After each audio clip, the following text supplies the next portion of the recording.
بسم اللہ الرحمن الرحیم۔ میرے شوہر کے گھر کا سارا انتظام ایک نوکرانی نے سنبھال رکھا تھا اور میرا شوہر اس کے مشورے کے بغیر کوئی کام نہ کرتا۔ مجھے اس ملازمہ سے نفرت سی ہو گئی تھی اور میں اسے نکالنا چاہتی تھی، مگر میرا شوہر میری چال کو ناکام بنا دیتا۔ اس لیے ایک دن اس کے کمرے میں نے سانپ چھوڑ دیا، لیکن اگلے دن میرے سر پر آسمان پھٹ گیا جب معلوم ہوا کہ میری زندگی عجیب دوراہے پر آ کر کھڑی ہو گئی تھی۔ میں نے ایک معمولی سی ملازمہ سے شکست کھائی تھی۔ بھلا ایسا کہیں ہوا ہے کہ گھر کی مالکن گھر کی ملازمہ سے ڈرتی ہو کہ وہ کہیں پورے گھر پر قبضہ نہ کر لے؟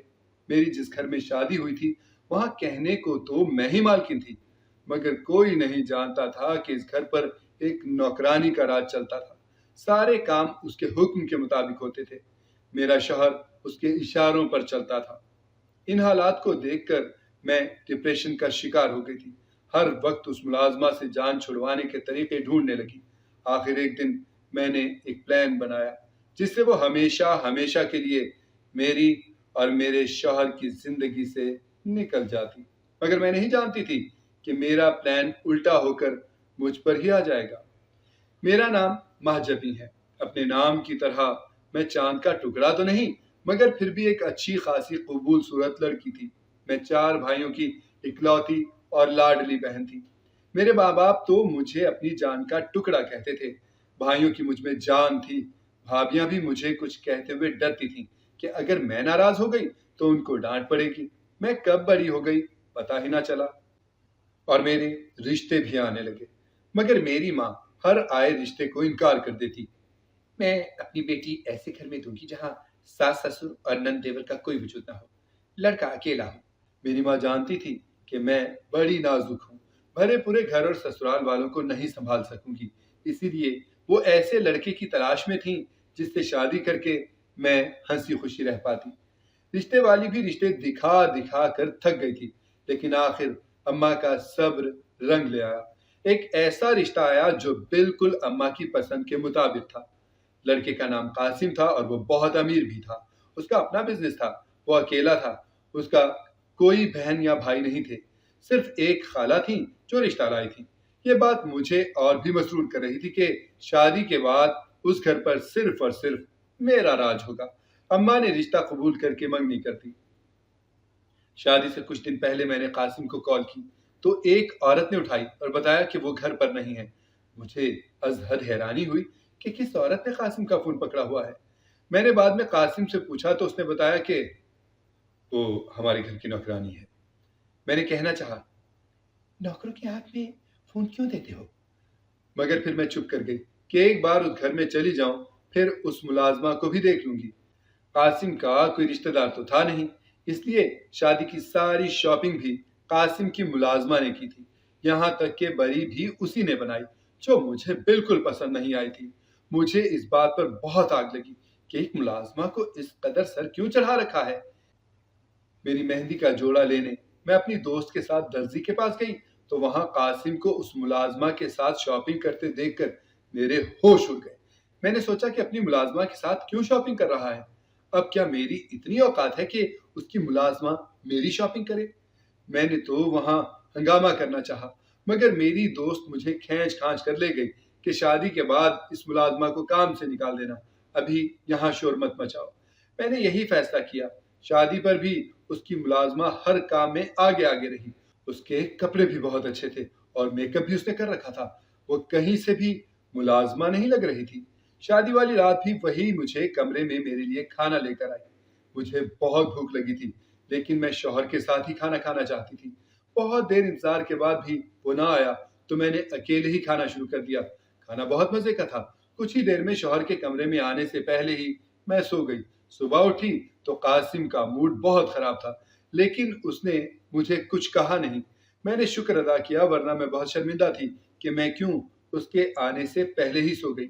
میرے ولیمے کا ڈریس بہت پیارا تھا، لیکن جب وہی ملازمہ استری کرنے گئی تو اس سے نہ جانے کیسے جل گیا۔ میرا تو غصے کے مارے بہت برا حال ہوا کہ اس نے میرے ولیمے کا ڈریس جلا دیا، مگر قاسم کو دیکھ کر میں حیران تھی کہ اس نے ملازمہ کو ایک لفظ بھی نہ کہا، بلکہ مجھے بھی اسے ڈانٹنے سے منع کر دیا۔ ولیمے والی رات پھر سے ایک حادثہ ہو گیا۔ ملازمہ سیڑھیوں سے اترتے ہوئے گر گئی تھی۔ میرا شوہر مجھے چھوڑ کر اس کو لے کر ڈرائیور کے ساتھ ہاسپٹل چلا گیا اور میں انتظار ہی کرتی رہ گئی۔ اگلے دن میں نے شوہر سے پوچھا، کیا وہ ملازمہ آپ کے لیے بہت اہم ہے؟ تو وہ کہنے لگا، وہ اس گھر کے لیے اور میرے لیے بہت اہم ہے، کیونکہ وہ 15 سال سے یہاں اس گھر کو سنبھال رہی ہے۔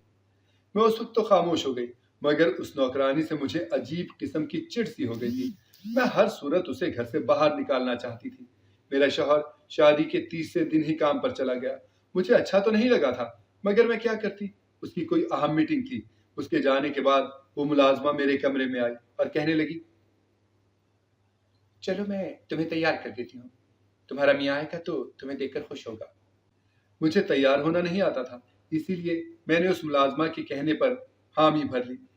ٹھیک ہے، مجھے اچھے سے تیار کر دو۔ نوکرانی نے مجھے واقعی بہت اچھے سے تیار کیا۔ اب میں شوہر کا انتظار کرنے لگی۔ شام کو وہ گھر آیا تو اس کے کمرے میں آنے سے ہی پہلے مجھے جانے کیوں غنودگی ہونے لگی اور میں پھر سو گئی۔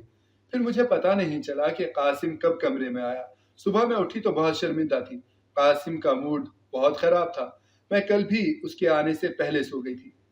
میں نے اسے کہا، مجھے معاف کر دیں، مجھے پتا نہیں چلا کہ میں کیسے سو گئی۔ قاسم نے کچھ بھی نہ کہا اور آفس چلا گیا۔ میں سارا دن اپنے کمرے میں فون پر گھر والوں سے باتیں کرتی رہی۔ دوپہر میں بھوک لگی تو میں نے ملازمہ کو آواز دے کر کھانے کا کہا، مگر مجھے بہت حیرت ہوئی جب وہ کھانا لے کر نہ آئی۔ باہر نکلی تو مالی نے بتایا، بی بی جی وہ تو گھر پر نہیں ہے۔ میں حیران ہوئی کہ وہ کہاں چلی گئی۔ اس ملازمہ کا نام نازیہ تھا اور میرا شوہر اسے نازو کہتا تھا۔ شام کو واپس آئی تو میں نے اس سے پوچھا، نازو تم کہاں چلی گئی تھی؟ کہنے لگی، میں آپ کے لیے میک اپ کا نیا سامان لینے گئی تھی، چلیں میں آپ کو تیار کر دوں۔ میں نے بھی اس سے میک اپ کی خوشی میں اور کچھ نہ پوچھا، وہ مجھے تیار کرنے لگی۔ اس روز بھی وہی ہوا، وہ مجھے تیار کر کے باہر چلی گئی اور مجھے اس کے جانے کے کچھ ہی دیر کے بعد نیند آنے لگی۔ میں نے سوچا کہ منہ پر چھینٹے ماروں، مگر پھر خیال آیا کہ میک اپ سارا دھل جائے گا اور میں شوہر کو اچھی لگنا چاہتی تھی۔ مگر پھر وہی ہوا، شوہر کے آنے سے پہلے ہی مجھے نیند آ گئی اور میں وہیں صوفے پر ہی سو گئی۔ شوہر نے صبح مجھے ڈانٹا، میں رونے لگی۔ میرا کیا قصور تھا کہ اگر میں سو گئی؟ مجھے حیرت بھی تھی کہ ایسا کیوں ہو رہا ہے، میں جلدی کیوں سو رہی ہوں، حالانکہ اپنے گھر میں رات کے 2 بجے تک جاگتی رہتی تھی۔ یہاں پتہ نہیں ایسا کیوں ہو رہا تھا۔ میں نے آج پکا ارادہ کر لیا تھا کہ اچھی بیویوں کی طرح شوہر کا انتظار کروں گی اور سوؤں گی نہیں۔ ملازمہ آج بھی آئی اور کہنے لگی، چلے میں آپ کو تیار کر دوں۔ ملازمہ کے کہنے پر میں نے انکار کر دیا، نہیں تم جاؤ۔ دراصل مجھے شک ہو رہا تھا کہ کہیں اسی میک اپ کی وجہ سے ہی تو میں سو تو نہیں جاتی کہیں۔ مگر عجیب معاملہ ہوا، ملازمہ نے مجھے پکڑ کر زبردستی بٹھا دیا اور تیار کرنے لگی۔ اس کے جاتے ہی میں نے منہ دھو لیا، کیونکہ اس میک اپ کی وجہ سے ہی مجھے خوشبو محسوس ہو رہی تھی، جس کی وجہ سے مجھ پر غنودگی طاری ہو رہی تھی۔ منہ دھو کر میں کمرے میں ہی شوہر کا انتظار کرنے لگی۔ ابھی میں کمرے میں ہی تھی کہ باہر سے شوہر کی آواز آئی۔ نازو اس سے کہہ رہی تھی، تمہاری بیوی کمرے میں سو رہی ہے، تم آؤ میرے ساتھ کھانا کھا لو۔ میرے تو یہ سن کر ہوش و حواس ہی سن رہ گئے۔ وہ کس بے تکلفی سے میرے میاں سے مخاطب تھی۔ میں نے چوری چوری باہر جھانکا تو وہ دونوں کچن میں ایک ساتھ کھانا کھا رہے تھے۔ میں ان کے سر پر پہنچ گئی تو ملازمہ مجھے دیکھ کر گھبرا گئی اور کھڑی ہو گئی، ہکلاتے ہوئے کہنے لگی، تم تو سو رہی تھی۔ میں نے چیختے ہوئے شوہر سے پوچھا، یہ کیا کر رہے ہیں آپ، ایک ملازمہ کے ساتھ کھانا کھا رہے ہیں؟ میرے شوہر پر کوئی اثر نہ پڑا، کہنے لگا، اسے ملازمہ نہ کہا کرو، یہ گھر کی ہی فرد ہے۔ یہ کہہ کر وہ کمرے سے باہر چلا گیا۔ میں نے اس ملازمہ کو سختی سے کہا، میرے شوہر سے دور رہو۔ پتہ نہیں مگر کیوں مجھے اس ملازمہ سے کچھ اچھا محسوس نہیں ہوتا تھا۔ مجھے ایسے لگنے لگا تھا کہ جیسے وہ کچھ مشکوک اور عجیب سی ہے، اور یہ بھی کہ میں اسے پسند نہیں ہوں۔ گھر میں اور بھی بہت سے ملازم تھے، مگر پھر بھی میرے شوہر کے سارے کام وہی کرتی تھی۔ میرے منع کرنے کا بھی اسے کوئی اثر نہیں ہوتا تھا۔ وہ میرے شوہر کے آگے پیچھے پھرتی رہتی۔ میرا شوہر بھی میرے بجائے اسی کے مشورے پر عمل کرتا۔ گھر میں نیا پینٹ کروانا تھا اور وہ اسی کی مرضی کے مطابق ہوا۔ اس نے جو رنگ کہا اسی رنگ کے مطابق میرے شوہر نے سب کہا۔ ایک دن میں نے آفس جانے کے لیے اس کی گرے رنگ کی پینٹ شرٹ نکالی تو کہنے لگا، تم رہنے دو، نازو نے میرے کپڑے پہلے استری کر دیے ہیں اور ہینگ بھی کر چکی ہے وہ۔ اگلے دن وہ اسی کے استری کیے ہوئے کپڑے پہن کر گیا۔ یہ سب دیکھ کر میرا پاگل ہونا تو بنتا ہی تھا۔ ایسا لگ رہا تھا کہ جیسے وہ گھر کی مالکن ہے اور میں نوکرانی ہوں۔ میں نے فیصلہ کر لیا کہ اس نوکرانی کو اس گھر سے اب نکال کر ہی رہوں گی۔ میں نے اپنے کمرے سے اپنے زیورات نکالے اور اس کی الماری میں رکھ دیے۔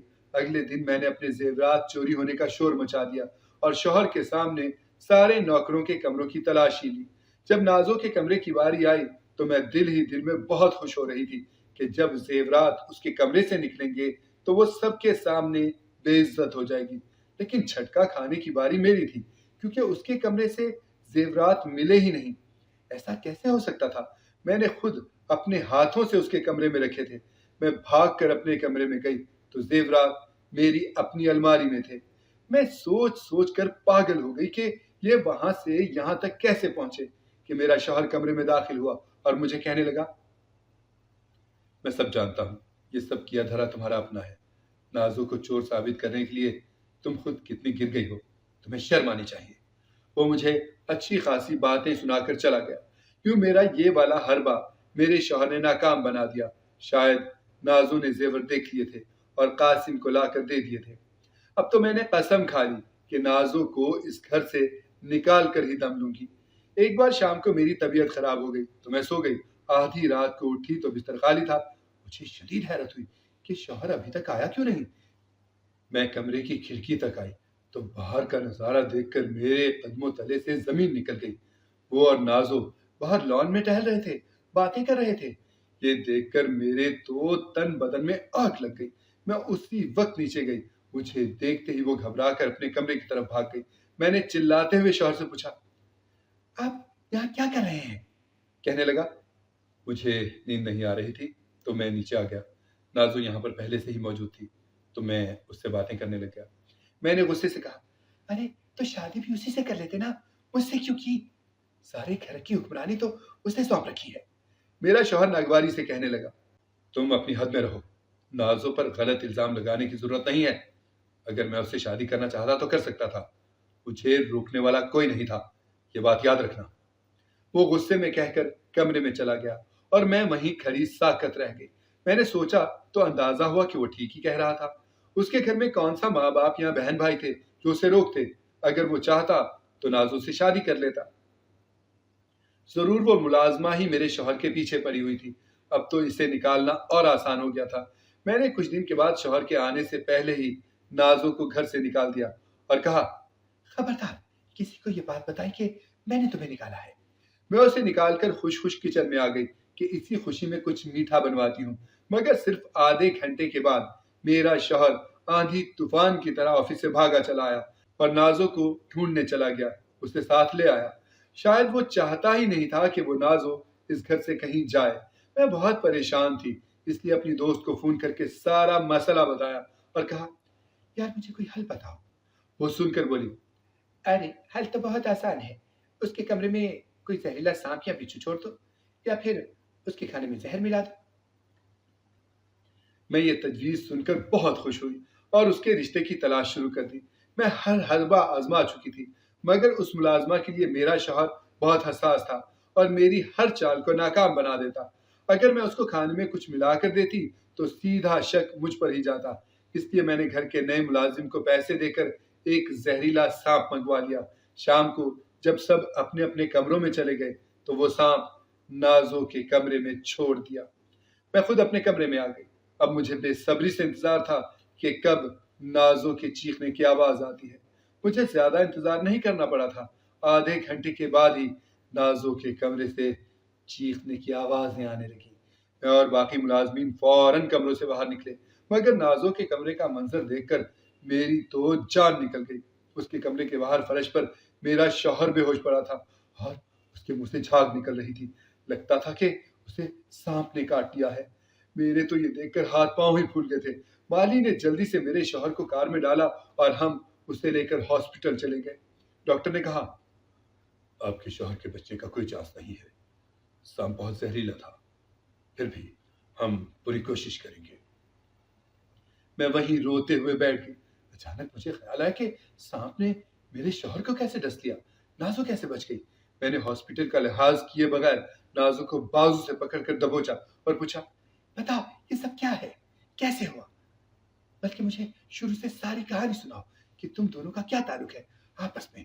اگر نہیں بتاؤ گی نا تو ابھی کے ابھی پولیس کے حوالے کر دوں گی تمہیں۔ وہ ڈر گئی اور کہنے لگی، میں تمہیں سب بتاتی ہوں۔ میری ماں اور باپ شروع سے ہی اس گھر کے ملازم تھے۔ میں اپنے ماں باپ کی اکلوتی اولاد تھی۔ صاحب لوگوں کی بھی قاسم کے سوا کوئی اولاد نہیں تھی۔ میں اور قاسم بچپن سے ہی اچھے دوست تھے۔ وہ مجھے اسکول سے آ کر پڑھاتا تھا اور پھر ہم مل کر کھیلتے تھے۔ قاسم کی امی تو بہت اچھی تھی مگر ابا بہت سخت تھے۔ انہیں ہماری دوستی پر بہت اعتراض تھا۔ اکثر اپنے بیٹے کو کہتے تھے کہ نوکروں کے بچوں سے دور رہا کرو، مگر قاسم مجھ سے اپنی دوستی ختم نہ کر سکا۔ وقت کے ساتھ ساتھ ہم بڑے ہوتے گئے اور یہ دوستی پیار میں بدل گئی۔ قاسم نے جب یہ بات اپنے گھر والوں سے کی تو صاحب نے طوفان اٹھا دیا۔ میرے ماں باپ اور مجھے ذلیل و رسوا کر کے گھر سے نکال دیا۔ میری بہت بے عزتی کی، مگر قاسم بھی ڈٹ گیا کہ شادی کرے گا تو مجھ سے، ورنہ نہیں۔ اس کی ابھی تعلیم بھی مکمل نہیں ہوئی تھی، اس لیے وقتی طور پر بڑے صاحب نے ہار مان لی اور ہم تینوں کو گھر واپس بلا لیا۔ میں بہت خوش تھی کہ بڑے صاحب نے مجھے قبول کر لیا ہے، مگر ان کا رویہ پہلے جیسا ہی تھا۔ وہ مجھ سے انتہائی نفرت سے پیش آتے تھے۔ خدا کی کرنی ایسی ہوئی کہ بیگم صاحبہ اور صاحب کا ایک خطرناک ایکسیڈنٹ میں انتقال ہو گیا۔ بڑے صاحب کے جانے کے بعد میں خوش تھی کہ اب میری شادی قاسم سے ہو جائے گی، مگر وکیل نے ایک عجیب بات کہی۔